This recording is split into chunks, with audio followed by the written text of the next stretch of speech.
Again, some of the only And interviews I've everyone, ever been able after to find with a him. few month-long hiatus there, we are finally back with the adventures of the Monk and the Monarch, with me, the Monarch, and as always, my co-host, Mildra the Monk.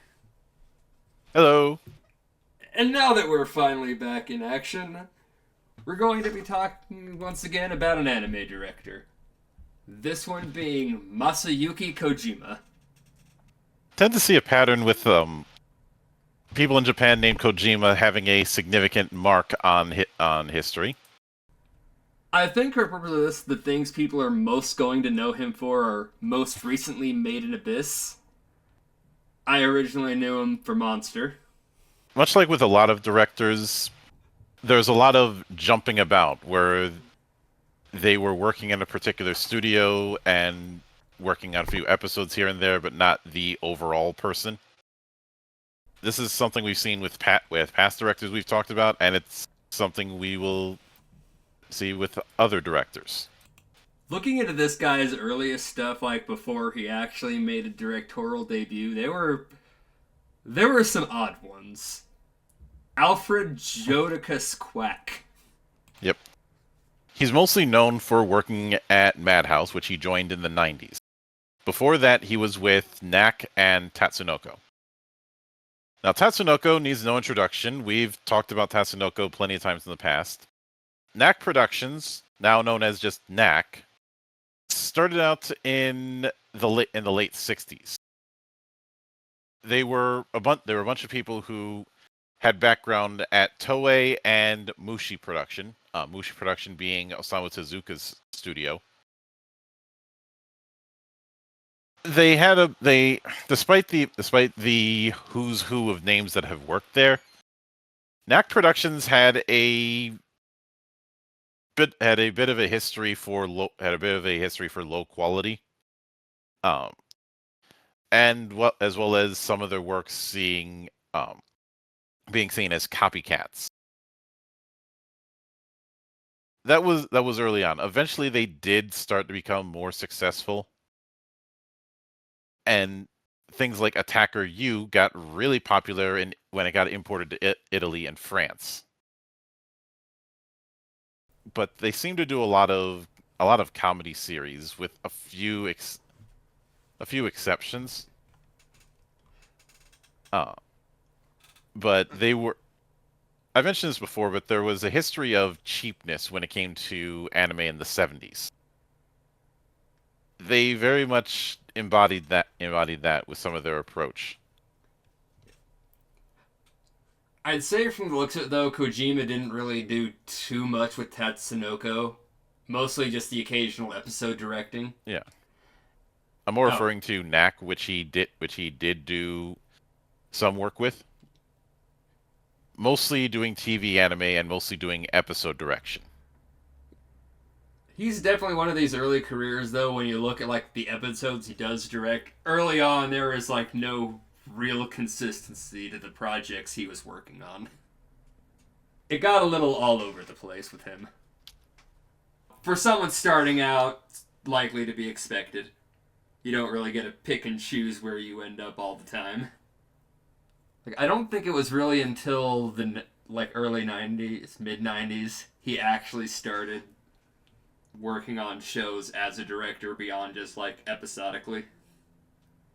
It's also a little frustrating talking about these early years because this guy did not do a lot of interviews. No. Almost none. In fact, a lot of directors don't do a whole lot of interviews. So it's a little bit hard to get that info on them. He didn't really do anything until, as far as I could find, until Made in Abyss. That's not entirely true. I was meaning mostly in relation to interviews. I couldn't really track much down at all that he's publicly said to anybody. I think that's more due to the fact that by the time we get to Made in Abyss, you have a more open animation scene. Even so, a lot of the others, you'd find the occasional bits here and there where they'd answer questions.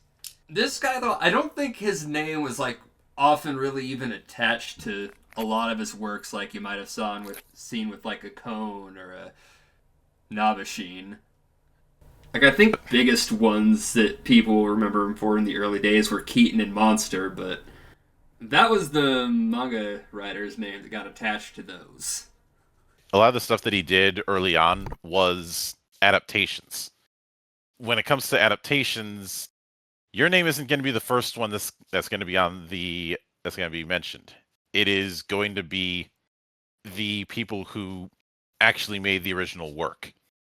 To put it a certain way, nobody cares who is the director for a Dan Brown movie. They're going to be putting all their time on the writer himself. Nobody pays much attention to who was individually directing the Harry Potter movies, for example. I realize it's not a one-to-one, but that's the closest parallel I can come up with. We're kind of in another interesting one here, though. Like, I'm not sure if he's really done an original series. I could be wrong here. Looking at the works that are there, you might be able to argue Abenobashi, since that was a collaboration with Gainax and Madhouse, and Gainax doesn't really do adaptations. Yeah, a lot of them are adaptations of manga. Maybe Buso Shinki, but that's one of those media franchises that goes all over the place. Bottom Biting Bug was based on a song. Black Bullet is obviously based on a light novel series, and we've already discussed when it comes to Made in Abyss. He did do key animation for a couple episodes of Samurai Champloo, but I don't really count that. I mean, if you want to get real technical, you could bring in Gungrave, which he did key animation for 4 episodes. That's a Naito project. We'll maybe get to him one of these days. I mean, he did in-between animation for Trava Fist Planet, which, I mean, Reign the Conqueror is technically an original thing, but that's more of a Peter Chung thing. I think outside of directing, he's mostly done storyboard. The point is, when I look at his catalog. Now, as far as I can tell, like, the first time he was actually set up as series director was something called Azuki-chan. That was more of a comedy series where he was director, he was storyboard, and he was animation director. Now, I usually like to at least watch a director's first outing to get an idea of exactly where they started. I struggle to be able to track down Azuki-chan to watch. It is a very obscure thing that ran in '95, and also from what I remember briefly reading about with this one, because I didn't have an easy time finding it either. I look at it as a relic of the gag manga kind of era. I don't know if I'd entirely call it a gag manga. It seemed more kind of a slice of life about kids in their first The two of them are kind of the two of them are kind of interchangeable at some points. The point is that you can do gag or slice of life and have a very long career. This was kind of poked at with the series Blue Blazes, both the anime and the live action version. It is kind of funny to see where this guy would have gotten his name from most people, and then to see this was his directorial debut. I mean, if you asked him, he'd probably shrug and just say it was a job, it paid the bills. The stuff that he's actually been involved as director kind of goes all over the place. So you could almost see that as a par for the course. Because he went on from Azuki-chan to the next thing he directed was DNA Site 999. Depending on which, this is part of the whole Harlock universe. That one I was actually able to track down and watch. And it wouldn't be the only time that he was involved with the Harlock universe, since he was a storyboarder for the Endless Odyssey OVAs. I believe he did a little bit of work on Harlock prior to this too, so it wasn't his first rodeo. This was just his first time actually being the director of a project. I'm not really familiar with the source material like he used for DNA Sites. I don't know how much of this is on him or the source material. It does feel a little amateur. In that the pacing's a little weird, and it feels like it just kind of ends it feels more like a two-part opening to a series you're about to watch than a standalone thing. But DNA Sites is also, as a lot of the Harlock projects are, not really in timeline with the other stuff. That's a whole can of worms to get into if we ever talk Harlock. So I think it's kind of obvious he was still finding his footing as a director at this point. I certainly am not going to call this a bad movie by any stretch, but it does feel like a bit of a rough start. It's from there, though, we get into kind of one of the first things he really started making a name for himself with Master Keaton. I'd say Master Keaton would probably be his coming out party. Obviously, that series ran for the usual 24 episodes of that time, with 15 more episodes being made as a OVA. Though, if you were going with the DVD release back in the early 2000s, you wouldn't have known because the whole thing was put into one batch. One I still need to get around to watching. This is one I do hear a lot of good things about. It is funny to look at Master Keaton and then look at Monster in contrast with each other. Both of them definitely are in the mystery genre, but there is such a radical shift in tone. Both of them are very, very pulpy. Keaton feels like what you would write if you came up in the early days of the spy fiction craze in the 60s and 70s. If I'm being honest, there's always been a small part of me that wonders if an influence on Monster was the Silence of the Lambs. That's actually one of the things I'd say if anyone were to ask me what kind of anime to watch. If that's the kind of movie they loved, Silence of the Lambs, I would point them to Monster. Obviously, Hannibal and they're very and Johann. They are very different, but there is a recurring theme between them, and that being this very controlled, for lack of a better term, monster. I'd kind of highlight, I think it's more in line with movie Hannibal than book. Yes. Mostly because it's one thing, I do think overall the Silence of the Lambs book was better, but if there's something the movie did I thought was better, is you never got an actual look into Hannibal's mind like you did in the books. And that's kind of a lot what you see with Johann, is you never really get a direct look into what he's thinking or why he's doing what he does. It never feels random or like it's there just to service the plot. In both cases, you're dealing with something that feels like a force of nature than a person. When it comes to just the very internationalness of Master Keaton and the various factions involved, that's why I said that it comes off like something not far removed from the spy craze of the 1960s. There's definitely a distinct visual style between the two, but that's largely credited to... Wow, his name completely slipped my mind, the one who wrote Monster. Naoki Urasawa, who apparently cited a unfinished Osamu Tezuka work as one of his big influences. That work being Phoenix. But yeah, well, the two definitely have, again, a distinct visual style. If not, the tone is fairly different. Between those two is when Kojima actually directed Magical Shopping Arcade Abenobashi, that's a very different show from those two. Abenobashi was a collaboration between Madhouse and Gainax. If I'm being honest, just from a storytelling style, it feels very much like a Gainax project more than anything else. And Gainax has creation credit, even though both Gainax and Madhouse worked on the animation. It definitely kind of has their feel to it. I do think this is a really good one. As goofy and over the top as it can get, it's a rather dark show once you start to learn what's going on in the story. Which does track with Gainax. This is also where I kind of start to get the feeling Kojima himself, he likes dealing with some like really morally ambiguous questions.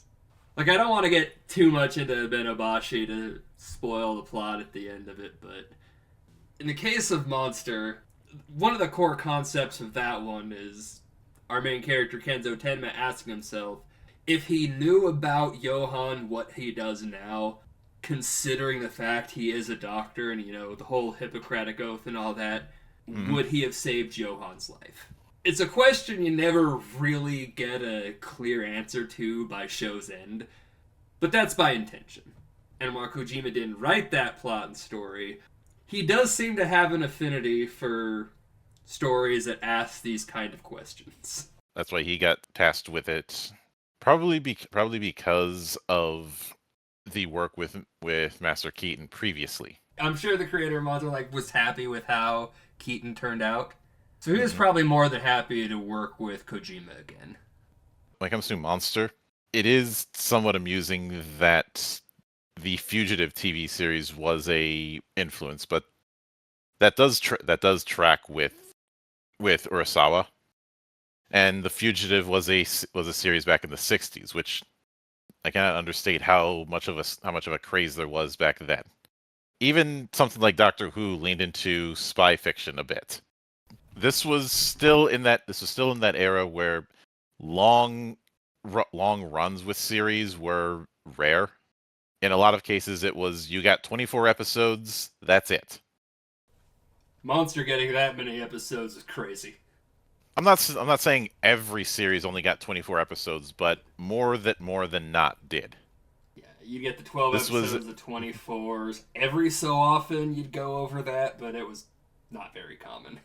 The only time you'd really go long past that is if you were a really, really big shonen series. Yeah, we saw a lot of shows in this era get truncated into shorter version OVAs. We've talked a bit about that before, but you saw it with stuff like Get Backers was a short run series for a story that went on much longer. DN Angel, which had its own weird backstory. Especially given all the stuff involved with Zabek and being directed by the guy who was mostly known for his Sentai work. In fact, he kind of wrote the book on modern Sentai until he got ran out because of Mr. Shirakura. Then they begged him to come back. Several years later, I don't know if they begged him to come back, but it was kind of amusing that he hadn't done anything Sentai wise in decades, and then all of a sudden he comes back when business is low. After Monster, there was a Spirit of the Sun. The manga did win several awards, and it was a 2-episode animated special. It wasn't a technical movie, but you're truncating 17 volumes of a manga into 2 TV episodes. I will say, the works it kind of did after Monster for a while, including the follow-up, Forest of Piano, they all kind of got their own little niche followings, but I don't think anyone really looked back at any of these three as just these all-time classics or must-watches.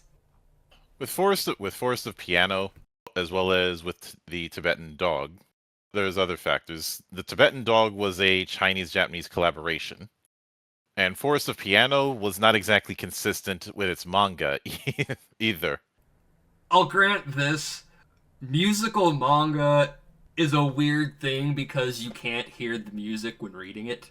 Whereas when you transition to animation and whatnot, you obviously can include music. Doing a musical manga has to be a challenge. I think that's also the reason why doing musical themed works is a bit... You don't see very many long-running series on music. Especially since for a musical manga, in order to fully grasp it, you have to be a bit of a music nerd yourself. I think you can kind of soften the blow when it's not just about the music, but also about the subculture surrounding that music. I think this is the reason why something like Blue Giant was able to be as successful as it was. Having the anime scored by one of the best jazz pianists in the world doesn't exactly hurt. Now, you mentioned this one earlier, but Bottom Biting Bug. I Yes. have no idea what this is. I've never even heard of this one. It was a comedy series that ran for 72 episodes. It is based on a children's song. They got 72 episodes out of a children's song. by a bug that encourages people to interact by biting their bottoms. That's definitely something that sounds like it would come out of a children's song. I'm not saying that as a diminishment. I'm just making an observation. Look, as long as you commit to whatever nonsense you're doing, I can often get behind.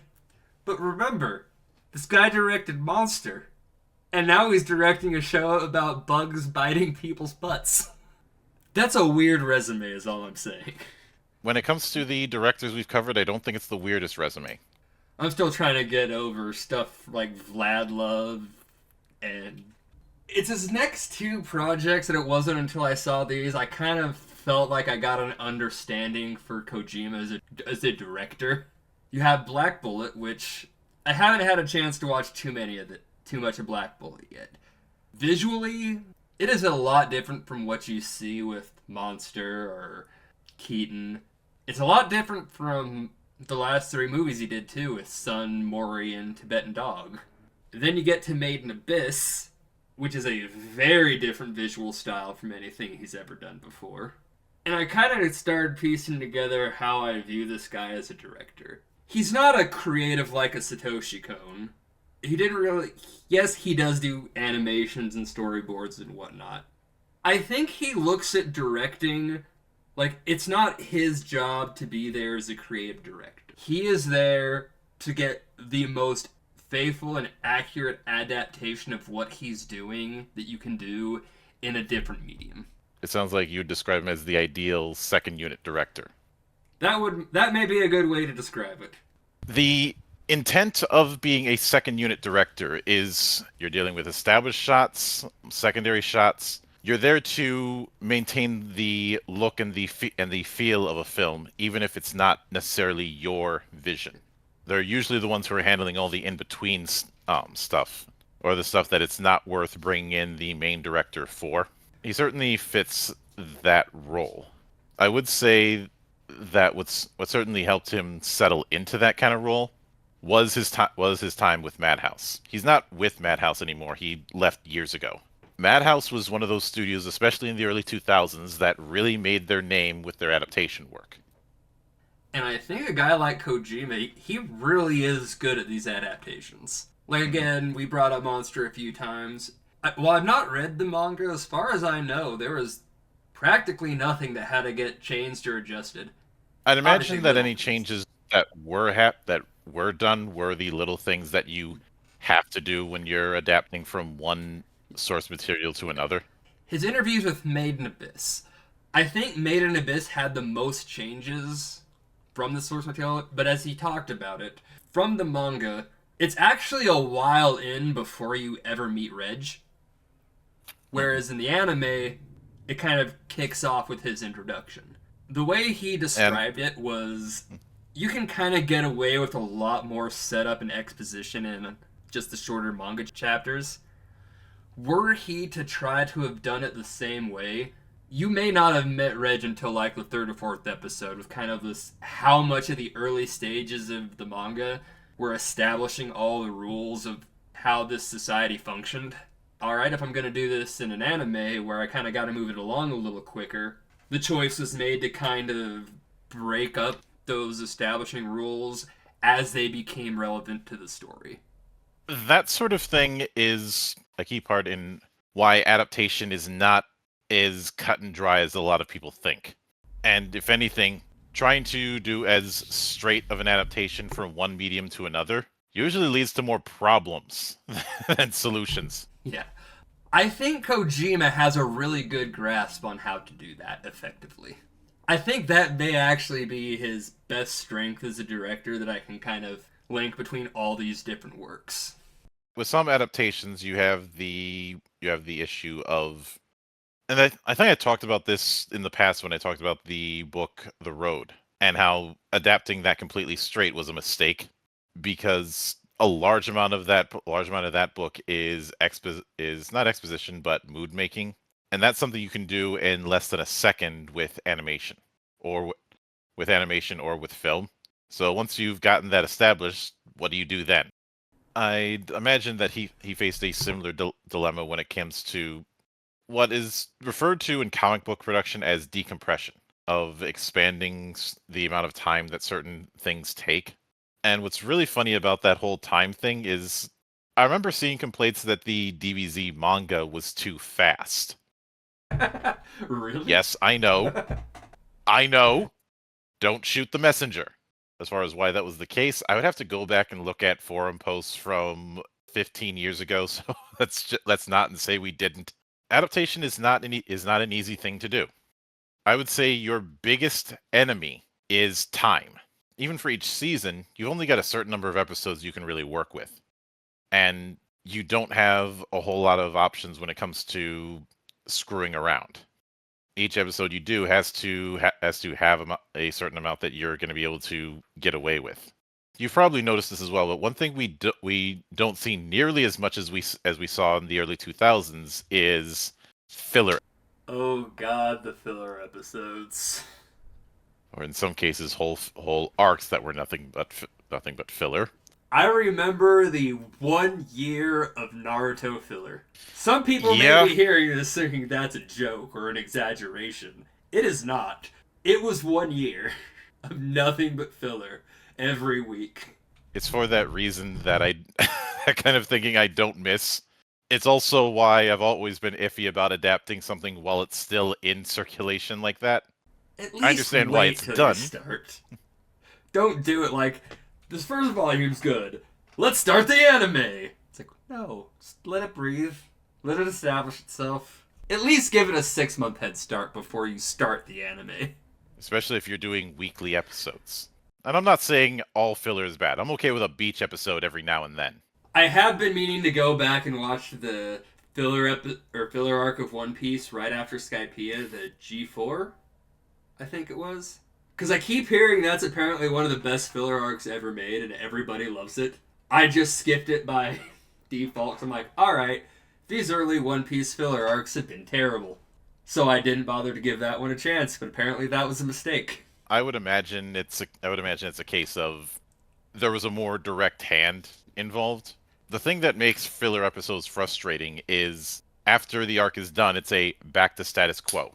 Yeah, and I think Oda has a tendency to be a lot more involved in related projects. You cannot sneeze with anything on that without his approval. I mean, it's why, despite all odds against it working, the One Piece live action's actually pretty good. I still don't think it's going to be much more than kind of a fun little novelty that existed. And the going Mary's head still horrifies me. It's an altar you sacrifice children to, not the head of a fucking happy-go-lucky pirate ship. But I digress. Point is, I feel like he's largely settled himself into being that person who is going to help bring someone's vision to life, but is not all that interested in crafting his own vision. I know with the romanticism that people have for certain directors, I know a lot of people would thumb their nose at that, but oftentimes I believe those kind of directors are just as important, especially when you're adapting any sort of series that has some degree of following. This is exactly the kind of guy you wanted for something like Monster. Because nobody who would be wanting to watch Monster wants someone else's take on Monster. One of the more difficult things for a creator when it comes to adapting is the realization that they're not watching your vision. I think this kind of thing was best summarized with something that I believe it was Peter Jackson who had said this in regards to, it was either Peter Jackson or somebody else in regards to the creation of the Lord of the Rings movies, that they always saw themselves as stewards. And that's pretty much what you are when it comes to adapting somebody else's work like that. I do think directors like Kojima here are very important to have around. To a degree, it's almost a shame more people aren't going to be familiar with their names. But I don't know how you really get around that considering what he does. Ever since the 1970s, there's been a romanticism of the director with a strong creative vision. This was something that was kind of spurred on by the movie brat era. And given how many Westaboos there are in anime production, it's something you're going to see. If there is ever any doubt in anyone's mind about how many there are over there, remember I almost said City Slickers. I am I am trying to think of the name of a long-running franchise that is basically like 80s cop movies in action in Japan. City Hunter. City Hunter. As soon as I said City Slickers, that's what stuck in my head. But City Hunters is huge over there. Not only that, but the best adaptation of City Hunter is from France. I'm shocked we haven't gotten more City Hunter in the States. The old PC-98 game got a re-release. Nice. That dropped last week. I didn't even know about that. Yeah, it is not high profile over here for reasons that are beyond me. I need to watch me some more City Slick. God, I said City Slick. I told you it's stuck in my head.